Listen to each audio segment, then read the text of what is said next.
हरे कृष्ण। श्रीमद् भगवद गीता अध्ययन में अध्याय 3 कर्मयोग के 5 श्लोक इस प्रकार हैं। श्लोक संख्या 6। कर्मेन्द्रियाणि संयम्य य आस्ते मनसा स्मरण इंद्रिय अर्थान विमूढ़ात्मा मिथ्याचारः स उच्यते।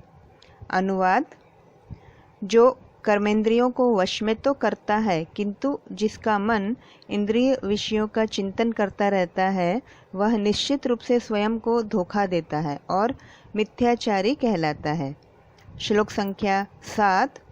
यह तो इंद्रियाणि मनसा नियम्य आरभते अर्जुन कर्मेंद्रिय कर्मयोगम असक्तः सह विशिष्यते।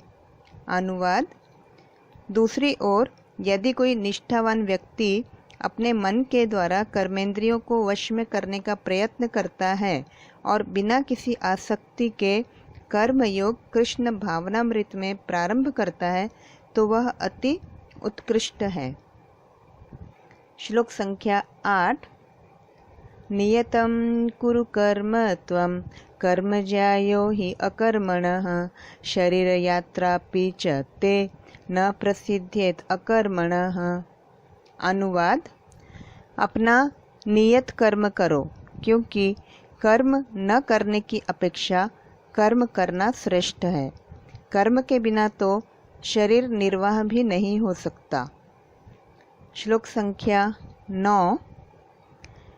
यज्ञार्थात् कर्मणः अन्यत्र लोकः अयं कर्म बन्धनः तदर्थं कर्म कौन्तेय मुक्त संगः समाचर। अनुवाद: श्री विष्णु के लिए यज्ञ रूप में कर्म करना चाहिए, अन्यथा कर्म के द्वारा इस भौतिक जगत में बंधन उत्पन्न होता है। अतः हे कुंती पुत्र, उनकी प्रसन्नता के लिए अपने नियत कर्म करो, इस तरह तुम बंधन से सदा मुक्त रहोगे।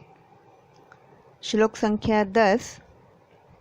सह यज्ञाः प्रजाः सृष्ट्वा पुरोवाच प्रजापतिः अनेन प्रसविष्यध्वमेश वह अस्तु इष्टकामधुक्। अनुवाद: सृष्टि के प्रारंभ में समस्त प्राणियों के स्वामी प्रजापति ने विष्णु के लिए यज्ञ सहित मनुष्यों तथा देवताओं की संततियों को रचा और उनसे कहा, तुम इस यज्ञ से सुखी रहो, क्योंकि इसके करने से तुम्हें सुखपूर्वक रहने तथा मुक्ति प्राप्त करने के लिए समस्त वांछित वस्तुएं प्राप्त हो सकेंगी। हरे कृष्ण।